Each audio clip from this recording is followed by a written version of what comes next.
विचाराची बैठक आपल्या चांगल्या अंतःकरणात येण्यासाठी आपलं अंतःकरण देखील तेवढं पवित्र आणि तेवढं स्वच्छ पाहिजे. तुका म्हणे काला कोठे अभेद देखिला. जिथं भेद आहे तिथं काला होत नाही.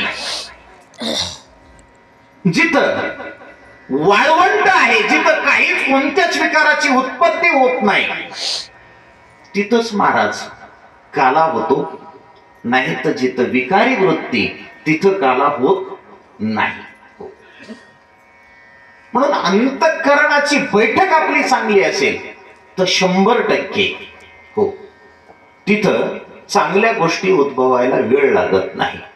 म्हणून संस्काराची बैठक पाहिजे. सातत्याने संत महात्मे सांगून गेले सज्जन हो. संताची संगती मनोमार्ग गती आकळावा.